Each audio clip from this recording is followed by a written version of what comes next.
What is going on, guys? Welcome back. I'm Bobby. And I'm Jasmine. And we are Jamming with the Johnson. We are going to be talking about the second drop of episodes of Love is Blind UK Season 2. We have Javan and Katisha. I love Javan and Katisha individually.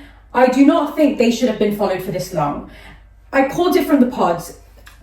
From what I see from the edit, Javan and Katisha have no chemistry. Javan is not ready to get married. Let's be for real here. The only time I saw Javan and Katisha get on, funny enough, is the end of the retreat where we saw a little bit of a homemade video from them. They were both laughing. And I'm like, oh my God, like you could see them getting on. And this was the most like unproduced part of their whole journey. So do you feel like the cameras play a role in it how can play a role. I feel like they are themselves, maybe. I feel like maybe the cameras make Katisha feel a bit like withdrawn and not too talkative, and so as Javan. Maybe, because I thought that actually, seeing their UGC, like their iPhone content that they make themselves. And it was literally 2 seconds. They do always seem a lot happier, and I've seen a few of those throughout the process. And the first thing they talk about in apartments, or at least the first chat we see, is Javan talking about how he's still thinking about the Damola connection and how maybe Damola was blindsided, and he's a little bit concerned by that. How deep was the connection? It's weird that he's focusing on that. I'm not sure why. Doesn't really make sense, as much as I know it is a talking point, because obviously that's been the focus. Did she have a better connection with Damola, or was it Javan? I'm just not sure why Javan is so focused on it. Katisha meets up with Damola and they have a closure talk. Didn't really see the point in it, but to each their own. Katisha goes to Javan's house. It's a beautiful house. However, they discuss about compromise and how Katisha will fit into his life. It appears to me that Javan doesn't really want to make any accommodations from the edit, because I know Javan's on social media talking about the edit and how it's not a true depiction of what's happening in real life, which is fair enough. We get that coming from, the same show. However, he's pretty much like, 4 days out the week will be unavailable from 6 a.m. to 9 p.m. I'll be in bed by 10. And that's pretty much it. Weird for me, because it's like you're going into an experiment where you're potentially going to get married, It's pretty normal to spend a few nights a week with your wife. To say that you've only got 1 hour to go to work from 6 a.m. till 9 p.m, then to go to bed at 10, means that you have zero time to give to your wife. Why the hell did you join Love is Blind UK if you know that you can't make any accommodations in your life 4 days a week for your wife? Javan's mum and sister comes round, his mum makes some rice and peas, and I think it was like curry chicken. Katisha explains to Javan's sister that they have very different styles of communication, and I completely agree with that. Javan's sister did say a really important point, that he can be quite cold sometimes and maybe a little bit withdrawn, but he does have that softer side in him. He's been through a lot. She talks about him, struggling in his teens, getting rejected, just based on, football injuries and not being able to fulfill his dreams, and that took a lot out of him. And she said he does have that warmer, softer side in him, but you just got to be able to get it out. But what I want to know is that, that rejection from his, football career, that's from a professional standpoint. I want to know what's happened in your personal relationships, because those two are two different things, right? From what we've seen, we don't get to see what's happened in his romantic life that's really led to him maybe being guarded and being cold. Because if we look at the relationship with him and Katisha, he is quite cold with her and quite distant, and that almost pushes her seeking more validation and trying to get closer to him. We'll move on to a situation which Javan was feeling it. And this is probably the most I've seen him smile throughout the whole experiment. And this is Javan meeting Sophie for the first time in the mixer. And I'm not joking you, Javan looked like a Cheshire cat. Yolanda walked in, Cheshire cat. Sophie walked in, Cheshire cat. We've seen a lot more sexual chemistry and tension between Javan and Sophie in that short space of time than we've probably seen with him and Katisha throughout the whole of the process. And they did mention, actually, Sophie and Javan did mention that they did get along in the pod and that they did have a connection. Why that didn't kind of, why it fell through, we don't know. But anyway, we move on to Javan and Katisha trying to have a conversation once again for the 19th time, and them still not getting each other. So she goes to sleep, she gives him a kiss, and he goes out with the pod squad and Megan and Kieran. What do you think of that? First of all, I was like, what, you went out? Because I remember our time in the apartments and we had a curfew for like 10 p.m. Yeah. So we couldn't leave after 10. I'm thinking the mixer must have finished quite late. So I was shocked that anybody even managed to escape the apartments in the first place. Because for us, there was no chance. It's a big no-no. There was no chance of going out. at the end of the day, you're an experiment to potentially find a wife, right? You're with your fiance. I think first of all, you need to really prioritize that time that you get to spend with your person. It's a very short space of time that you got to actually get to know someone and meet someone.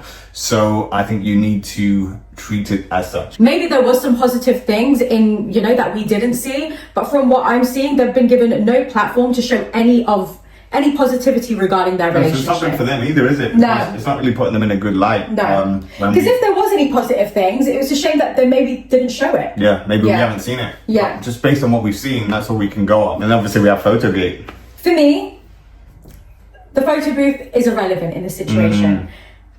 If my man was chatting to 3 girls, giving them the time of day, I don't care what you're doing in a photo booth. My other question is, what the hell were you arguing about with another girl who's not your fiance for an hour in a photo booth? What in the world? Mind blown. And Javan, I'm just basing this opinion on the edit. I mean, I'd never even crossed my mind to go out without you. And not even to go out without you, it's just to even go out at all. Even with the other couples, it's just you've got to really, if you're serious, what I'm saying is, if you're serious about the process and if you're serious about meeting someone, you would prioritize the time. Obviously, there's time and a place to go out with your people, with your friends, but it's not during the experiments. You've got to use the time wisely. But maybe, I just think he felt like, look, she's pissed off with me, Katisha's in a mood, I just want to get out. So he went out. But obviously then him and Katisha had the chat the next morning, and he explained to Katisha, yes, we went out, I met up with some people from the pods, and she's like, well, why? Why did you need to do that? And he's like, but he had to take that out of her though, because he said, are you okay? She's like, no, I'm not okay. That's it. So I think because he's so cold towards her, she's not very forthcoming with discussing these feelings straight away. Don't you think? Yeah, maybe she withholds a lot of how she feels. She doesn't want to push him further away. But then he does explain that he went out and he met up with some of the pod squad, and she's like, well, why did you need to go out? And he's just like, well, I'm not going to see these guys again, so I had to. Anyway, they move, and then that's kind of squashed, isn't it? She's like, okay, whatever. After this conversation, Katisha introduces her family to Javan. Superficially great. Maybe not. To be honest, I know this has been quite a negative review of the with the couple, but one thing I will I guess respect Javan on is his honesty in not feeding Katisha lies, because there are a lot of guys that will sell women dreams and then say no at the altar, and I feel like his honesty in just keeping it real and not selling her promises, like he said, his mum taught him not to not to make promises he can't keep. So yeah, I respect him for that. True, I will give that to him. Because at the end of the day, you are going through the process, and there's different stages to the process. But still, I think if you're not feeling it, you're not feeling it. And I think so. The episode ends with Katisha, ultimately leaving, writing him a letter. He throws it in the bin. So very quickly, just a recap. Megan speaks to Katisha regarding what she had seen during the night out. Katisha said, you know what, I'm done. She wrote Javan a handwritten letter, and she leaves. Javan finds a letter, he reads it, throws it in the bin, kind of further reinforces all of our thoughts between this couple. And then we see the next scene of Megan and Kieran having a conversation with Javan. It was basically a back and forth between, the 3 of them. Javan saying that this did not happen. Megan and Kieran are saying it did happen. So you kind of don't know what to believe, but the proof that we see in the mixer is giving Megan and Kieran are saying the truth, but we don't know, we weren't there. Megan said that he said Sophie's the kind of girl like the F. Javan, he denies it. So we're stuck in a bit of a pickle right now. We're going to speak about Kieran and Megan. Kieran and Megan are on a boat date, kind of reminiscent. Yeah, because we had a boat date. Nostalgia. Their bond's growing a lot stronger. Obviously there's a physical attraction there. Megan was talking about the fact that she kind of has a guard up based on her mother's past experiences with dating and the way that she's been treated. And I think that was really relatable. Kieran reassured Meg a lot, and I think that's probably what she needed, coming from that guarded place. She probably needed a man that's just going to reassure her. Next up, we see Kieran and Megan finally moving into the apartment. They get their phones back, and they looked at each other's Instagrams. They were laughing at, Megan had a lingerie picture, Kieran had a shirtless picture. A bit of thirst traps here and there. They were laughing about it, and it was really nice to see. I wonder if he still has those on his Instagram. I know, I need to have a look. You see Kieran and Megan going to his house in London, paying a visit. He, you know, shows us his gaming station, his memorabilia, his ukulele, and all of those things. What did you think about the gaming setup? The gaming setup is like any other gaming setup. I thought it was like, I loved it. You know, I really liked it. I need that game. Kieran, if you watch this video, let me know where you got the gaming setup from, because I need one in my living room. With Bobby, he likes PlayStation. He likes to play FIFA, Call of Duty, and he deserves it. He deserves to let off some steam. You know, you work hard enough. Then we move to Megan meeting Kieran's friends for the first time. Obviously, his friends expressed concerns regarding maybe it being too soon. I guess they were challenging, and I think that's what you want from your friendship group. And Kieran, you know, relayed his bond with Megan, reconfirmed it or reaffirmed it. But I think his mate was just being what you'd expect the mate to be, you know. And now we move on to the mixer. The long-awaited. It's very like anxiety-provoking, especially if you know like your partner has had like a connection with someone else from the pod squad, and that they're going to be showing up in the mixer. It's kind of like, oh my god, like how is he going to react? When I was in the mixer and Sam came, I had nothing to say to him, and I was super in love with my husband. Oh, my fiance at the time.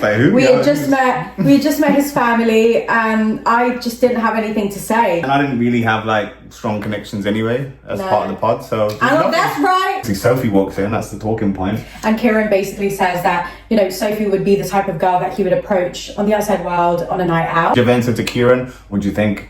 You know, and Kieran was like, "Yeah, she's an attractive girl." And then he's like, "Get me another drink." You could tell all the guys' types are blonde and blue eyes. They was all like, impressed by what they saw when Sophie walked in. So anyway, they have a chat. Obviously, Megan's version of Sophie is different from Kieran's version of Sophie. He was in two minds, you know, experiencing Sophie in the pods and then experiencing her in real life, knowing what Megan's told him. He's a bit like, We had Kieran actually go over and have a chat with Sophie. He did respectfully let Megan know, look, I'm going to have a chat with her. I feel like I need to just kind of hash it out, but I wanted to let you know before I do it. So then you love a respectful man. Yeah, I love that. He just kind of said in the nice way that, yeah, it wasn't meant to be. Maybe I went about it the wrong way, you know, the way that I gifted her the thing, and, you know, I'm sorry for that. I might have went about it the wrong way. They kind of go their separate ways. It was all good. Positive meeting, no flirting or anything like that. Sophie is saying to Megan, like, God, what is he wearing? I can't believe you let him out of the house like that. Did she say that? Yeah, she said, I thought he looked really good. She said, what's he wearing? It's like Sophie got a little bit defensive because she maybe felt rejected. And sometimes that's the way that people react when they get rejected. She went over to Katisha, said, yeah, Kieran's not really my type anyway. I don't usually go for blondes. And then she said to Katisha, but at least all your guys are good looking. Kieran isn't everyone's type, but we can all agree he's a decent looking man. It's Cap.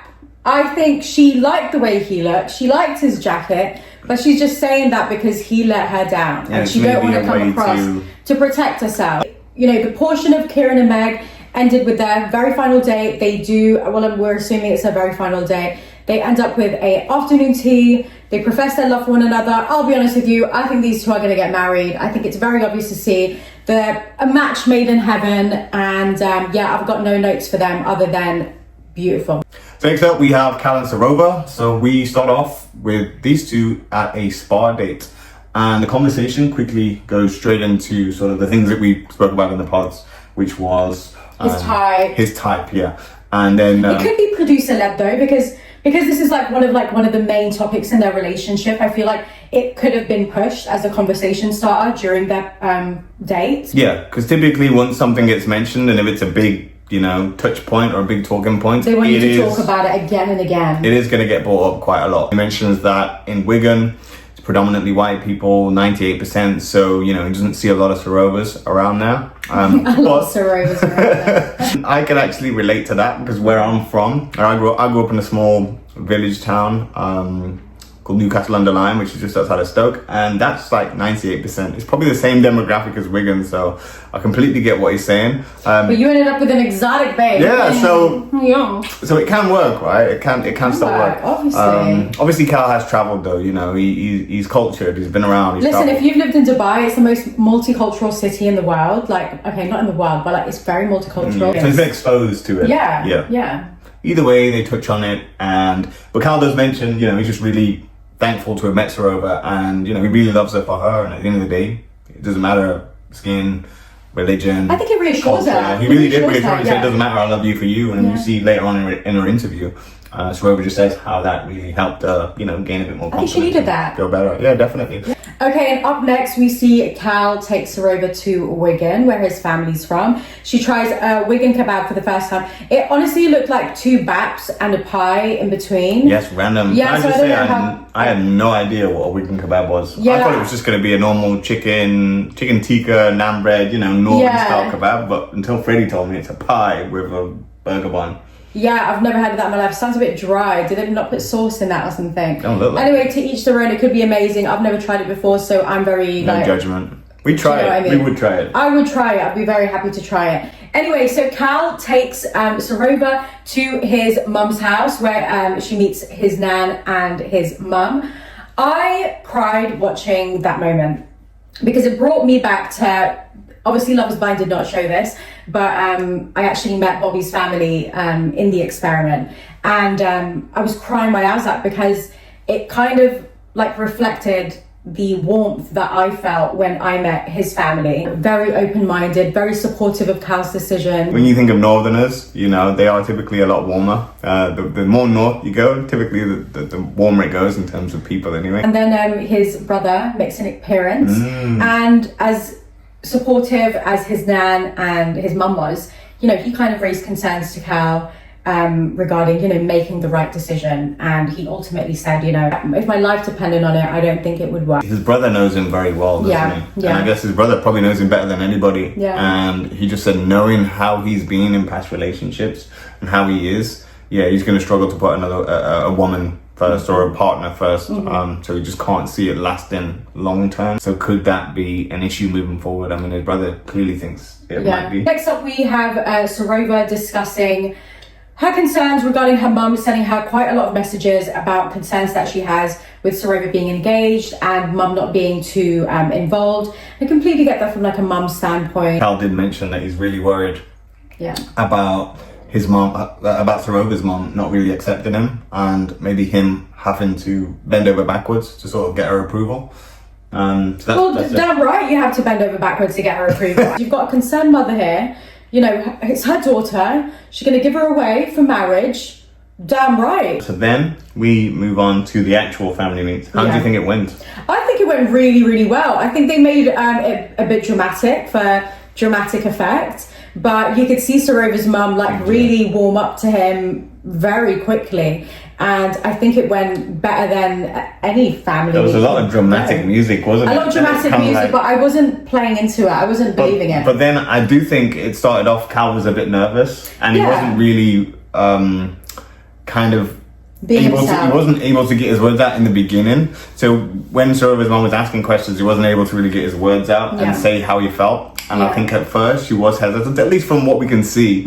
But then later on, as he got more comfortable, then she even mentioned it. And I was thinking it just as she said it. She was like, you're so confident in what you say and how you feel about Serova. And as he was saying it, I was thinking, he's really found his voice now. Yeah, because in the beginning he was like, we get on, we like to go to the gym. And I'll be honest, we're kind of similar. And I'll be honest, if someone had come home to meet me and said, the only reason I want to marry your daughter is, we get on and you go to the gym, I'll be like, well, you could meet 500 people down the road that you would get along with and go to the gym.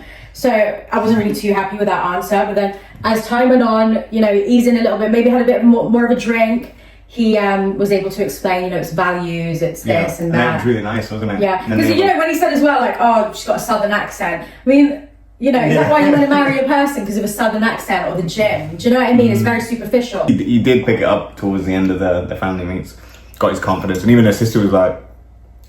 So all in all, I think Kal and Serova, they look pretty solid. Am I entirely convinced right now? Why are you not convinced? Your spleen. You feel it in your spleen. I feel it in my spleen, yeah. Sometimes you get too caught up in trying to prove people wrong that it can sometimes go a bit left way because you're trying to ignore the red flags that are being presented to you by family members. Yeah, and I think marriage and the whole experience, when you're in the experiment, you know, it's all very magically. In reality, marriage isn't that way. And when you come out of the experiments and you go to the real world, there are a lot more challenges. Obviously, logistically, when you live on opposite sides of the country, you've got work now to go through. You've got to integrate your families together. So there are a lot of challenges that you're going to have to be able to overcome. And I think being in that position as well, I mean, in marriage, especially very early on, coming out of the experiment, you can't put yourself first. And having lived a life where he's always put himself first just makes me worry a little bit. So up next we have Bardah and Jed. I'll be honest, I feel like Jed and Bardah's edit was kind of similar to our edit. They're not really being shown that much. We almost feel like nothing goes on, like they don't get up to anything, but obviously they're doing as much activity as the other couples. We're just not seeing it. They did go quad biking or something like that. Yeah, that was nice. They did some activities in retreats. But maybe there's just not a lot of drama. So they get to Manchester, to the apartment. You see them really blending into each other. You know, he's buying her flowers, just kind of, you know, doing a lot of gentlemanly things. She's, you know, making him food. He also makes her like what seems to be like a roast. They seem to be really getting on. And then we move on to Jed meeting Bardah's family. Well, both of her parents, who are super cute, by the way. They seem very happy to, you know, welcome him into the family. And then, you know, there was a bit of a turn. Bardah, one of Bardah's best friends, meets Jed, and she kind of gave him a little bit of more of a grilling. What did you think of that? She gave him a grilling, but I think obviously she knows Bardah very well, so clearly they've been through a lot in life. She's seen Bardah go through relationships as well, and I think she just wanted to make sure that Jed was legit, that he was there for the right reasons. So she questioned him, she put him under a bit of pressure, and because I remember he went for the cheers and she was like, not yet. So he had to work for it, but I think he did really well, to be honest. He did great in family meets, he did well meeting a friend. And they just seem to be really gelling together. I really like them as a couple. I like them both individually as well. He seems like a really likeable guy. He seems like you know, let's be honest, in terms of what he's trying to offer, which is to be the protector, to be the provider, to take care of his woman. 99% of women, that's what they're looking for. I just think with Bardah, she's more on the independent side. She wants to take the lead. Obviously, she's got used to looking after herself, providing for herself. So I think it's a little bit difficult for her to allow someone to come in and take that role. So I think that is their biggest obstacle right now, isn't it? I think the biggest hurdle for them definitely would be Bardah stepping more into like her feminine energy and allowing him to take the lead. But I can understand why, you know, she's been used to this her whole life. And now all of a sudden there's this guy that, you know, she's madly in love with. However, he is, you know, she may not necessarily be ready to take on the role that Jed is wanting from his partner. Where she wants more of a kind of 50-50. Maybe she needs like a Tom. He's more traditional and she's more modern in that sense. So I think we were more traditional, weren't we? We were very much traditional. So that could be their biggest obstacle, but it'll be a shame. Listen, it ain't no 50-50 round here, innit? Bobby J has got me to the end. This is my man right here. But don't get me wrong though, it's not like I have nothing to bring to the table. I'm keeping our home clean, I'm cooking him meals, and like I do work. And I'm harvesting organs right now, I think just as individuals prefer the more traditional route. Despite not having that, like growing up, right? Like we were both raised in single parent households. We're not used to seeing that. So it's funny that we kind of fall into that traditional role. Really not what we've seen growing up. No. But that's what it is. And that's what works for us. It may not work for everybody else, but that's what works for us. For sure. So it's not saying that Jed and Bardah, anyone's in the wrong. There's obviously just a little bit of a barrier there in terms of if they're going to be able to overcome that. I love them so much, and their chemistry when he picks her up, because she's so petite and like, she's so pretty and petite, and he like picks her up and it's just like, I would love to see them work out. Love that. So next thing up, they go to visit Jed's house, which I'm guessing is in Essex.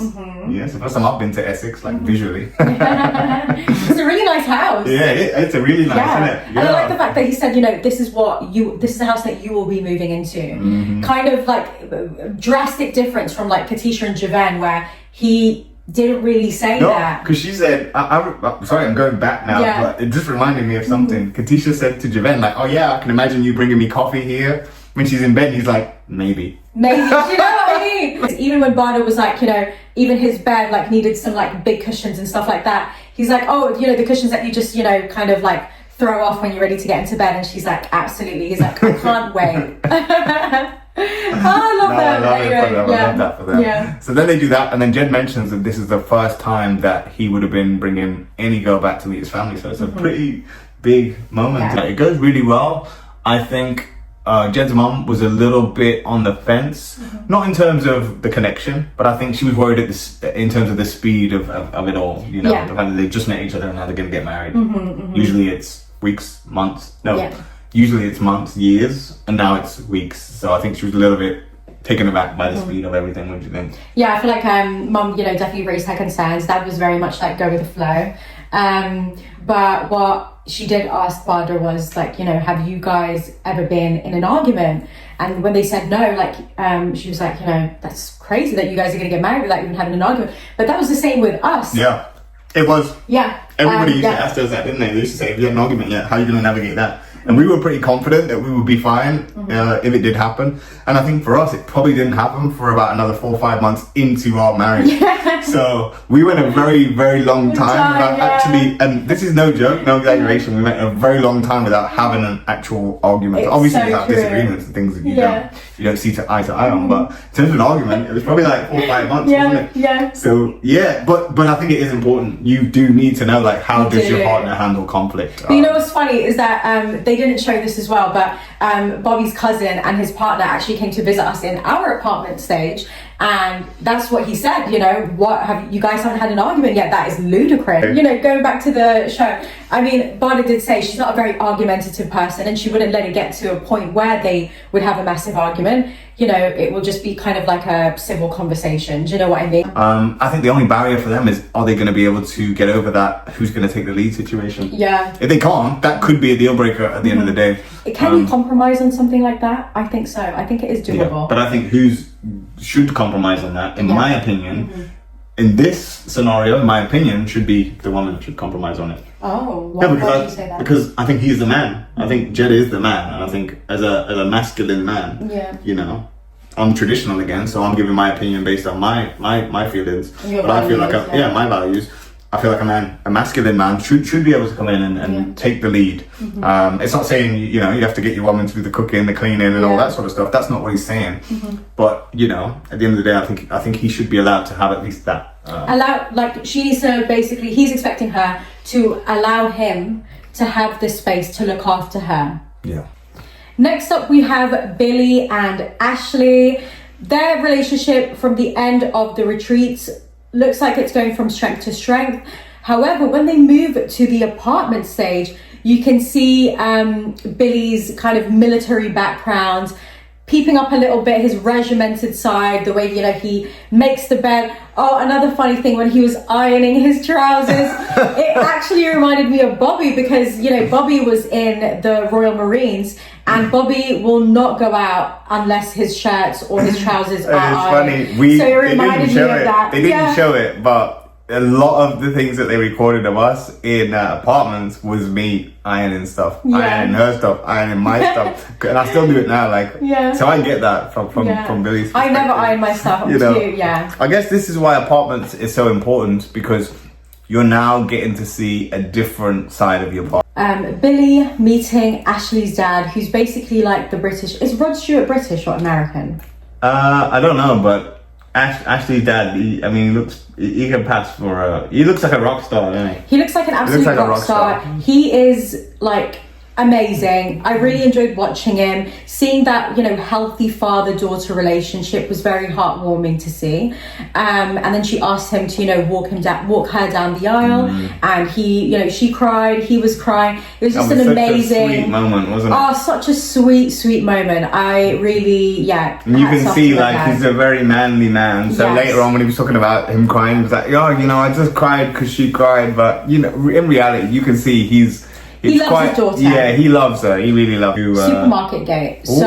Market gate. Yeah, when I saw Billy and Ashleigh first go into the supermarket, I immediately thought, oh my gosh, this is going to be an amazing. Like Bobby and I love going to the supermarket together. We love figuring out what we're going to eat for the day and for the week.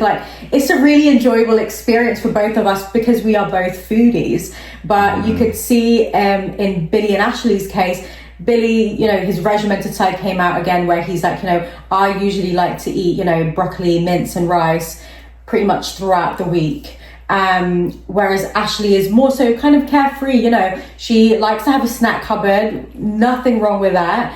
She likes to have a bit of a cake and some chocolate.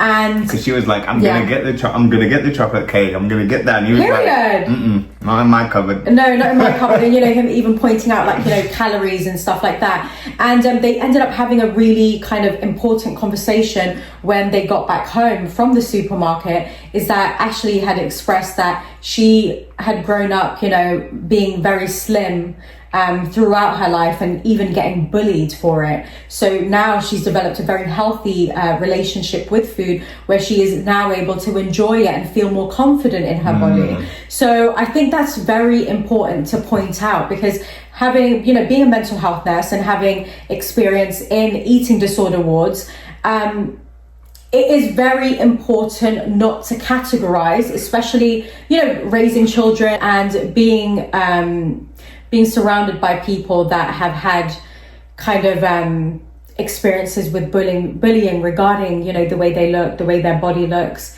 It's very important to keep in mind that, you know, categorizing food as bad and good may develop quite an unhealthy relationship with food.